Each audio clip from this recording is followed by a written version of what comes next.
What's going on, guys? Chase Daniel here. No intro. This is all you need to know. Kyler Murray has been named the Week 1 starter by Kevin O'Connell and the Minnesota Vikings. Breaking news out of Adam Schefter on ESPN. Funny enough, we're going to be on, if you're watching this today, we're going to be on NFL Live at 4 p.m. Eastern talking all about this leading the show. This is math. That announcement changes a lot more than one depth chart. Kyler Murray apparently won this job before Minnesota even played a preseason game, and the uncomfortable question on NFL Pulse is what the Vikings just told us about J.J. McCarthy without actually saying it. News. If you remember, Kyler Murray signed a minimum deal with the Vikings this offseason while still getting paid by Arizona. Hope of becoming starting quarterback, and Murray has a no-tag clause, meaning he can become a free agent at the beginning of next offseason. And then look at it from the J.J. McCarthy. We're going to get into this, break this all down, but this is just the news part. J.J. McCarthy missed his entire rookie season due to injury and started just 10 games last year. Minnesota won 6 of them, so we went 6-4 as a starter. Now, the 23-year... Start with the timing, because that is what makes this so interesting. According to the report Chase Daniel is reacting to, Murray came to Minnesota on a minimum deal after his run in Arizona, while McCarthy entered this season as the young quarterback the Vikings had already invested significant time in developing. That should have created a competition with some runway. You would expect practices, preseason snaps, mistakes under pressure, maybe 2 or 3 weeks of evaluation before Kevin O'Connell makes the call. Instead, the call has apparently already been made. That immediately creates 2 possible explanations. Murray either... Vikings have not even played a preseason game, and they are telling you, the Minnesota Vikings are telling you that Kyler Murray is the best man for the job before preseason even starts. So that just tells me Kyler Murray was an absolute baller in training camp, because I've broken down his channel before. We've done all this other things. This is just me reacting live. You don't name the guy the starter unless he has an unbelievable training camp. And so when Kyler is doing that, I really... That is the first major clue. No preseason game. No public audition under game conditions. Along with Kevin O'Connell, this is sort of significant, because if Kevin O'Connell and the Vikings don't win this year, with Kyler Murray, who was dropped and everything like that about from the Cardinals, if they don't win this year, then you got to start talking a little bit about Kevin O'Connell. Everyone talks about the quarterback whisperer. Everyone talks about what's going on with him and how he can do it. Well, he didn't do it last year with J.J. McCarthy, and it was a huge swing. Now the pressure moves directly onto Kevin O'Connell, because once you make a move like this, you cannot hide behind the perspective. When you put Kyler Murray in that offense, and I was watching multiple training camp footages. I was going back and watched on this channel too. You can go back the Cardinals footage when he signed. Everyone was excited about it. There's a lot of J.J. McCarthy fans, but what Kyler Murray brings to the table, obviously, he's not even 32, I don't think, or 33. I'm not quite sure what his age is, but he's still pretty young, and he's played a lot of ball in this league. He's never really had a supporting cast around him like Kyler Murray does now, including coaches. Look, the Arizona Cardinals, some good years. There were times when Kyler Murray in Arizona, he played like a top 5 quarterback. That is where this becomes more than a personnel decision. Kyler Murray has already shown what the upside can look like. Daniel points back to stretches in Arizona when Murray played at an extremely high level. The talent was never difficult to see. The arm strength, sudden movement, ability to create outside structure and stress a defense horizontally and vertically have always made him dangerous. The problem has been sustaining it. That is why this Minnesota opportunity could become one of the defining chapters of his career.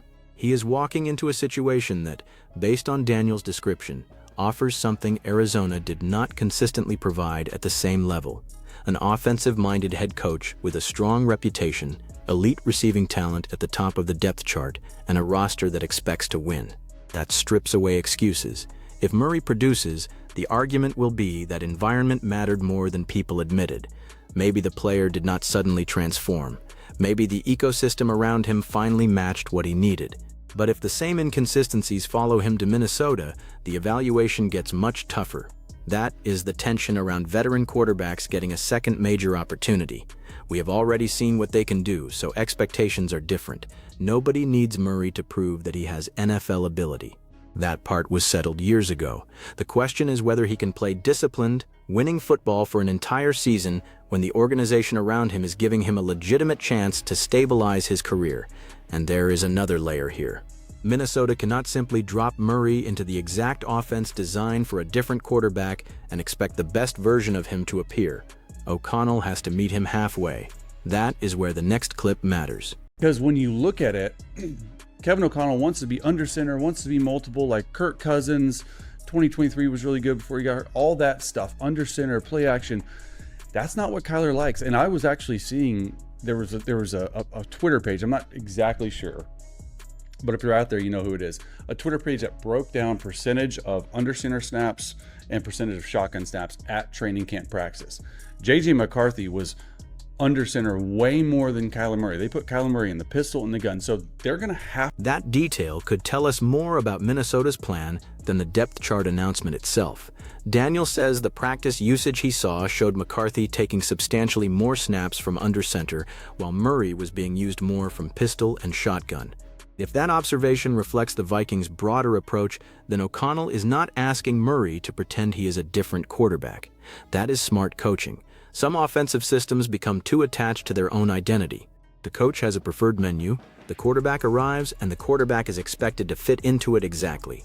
Sometimes that works. Sometimes it turns a talented player into a worse version of himself.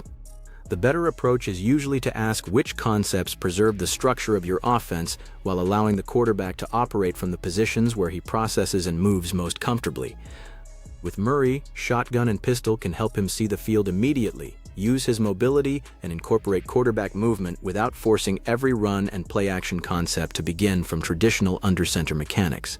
That does not mean Minnesota has to abandon everything O'Connell likes. It means the presentation may need to change, and this is where O'Connell's reputation gets tested in a useful way. Being called a quarterback whisperer should not mean making every quarterback run the same playbook. It should mean identifying what the player does best and building enough of the offense around those strengths that the weaknesses do not control the game. Murray's mobility changes defensive spacing. His ability to escape can punish man coverage. His arm can threaten areas of the field that conservative defenses want to protect. But those advantages only matter if the quarterback also operates on schedule often enough for the offense to remain stable. Minnesota does not need every snap to become backyard football. They need controlled aggression, and if O'Connell can find that balance, Murray may be entering one of the best schematic situations he has had. But there is still one enormous question hanging over this entire story. What exactly happened to McCarthy's path to the job? First and foremost, when you announce it before any preseason games, that says one of two things. It either says a lot about Kyler Murray or it says a lot about JJ McCarthy. Now let's get into JJ McCarthy. He was given, I don't ever think this was a real quarterback competition. They say it is. He was given every chance to win the starting job. As we sit here today, it's August 11th. That is the part nobody should rush past. Daniel says he never really believed this was a true competition and also says McCarthy was given every chance to win the starting job. Those two ideas sound contradictory at first, but they can actually exist together. A coaching staff can enter camp hoping the younger player takes command while still having a veteran option it trusts if that does not happen. What becomes significant is how quickly the evaluation apparently ended. McCarthy is not some aging bridge quarterback being displaced. He is a young player whose development should theoretically still be moving upward. He also lost an entire rookie season to injury, which means his normal developmental timeline was already... It's August 11th and he's already lost the quarterback one job. How long will the leash be? When will he? I don't know. Like, I really don't. I think JJ has had some really good moments. I think this is an opportunity for him to get behind Kyler and learn. I know they don't have a great relationship. It's going to be telling when stuff starts coming out, or if stuff starts coming out, about how good of a teammate or how bad of a teammate JJ McCarthy is. Because being from a backup perspective, this one sucks, but you have to put your ego aside. You have to show up every... And Daniel gets to something here that is much more important than fans usually acknowledge. How McCarthy handles being the backup could shape what happens next. This is where frustration can become dangerous for a young quarterback. McCarthy can reasonably be disappointed. Any competitor would be. If he entered camp massive season for Kyler Murray. You don't just get handed the keys to this offense with the best receiver in football, and you have to go out there and perform.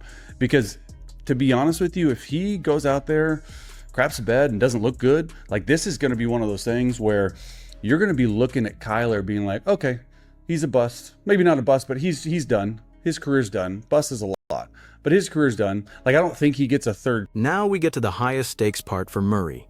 Daniel's wording is dramatic, but the underlying point is fair. Opportunities like this do not keep appearing forever. Murray is not entering a rebuilding situation where 6 wins and a few flashes would count as progress. He is being handed an offense featuring Justin Jefferson, with a coach known for offense and a team that apparently believes the veteran gives it the strongest chance to win immediately. That creates a clean evaluation.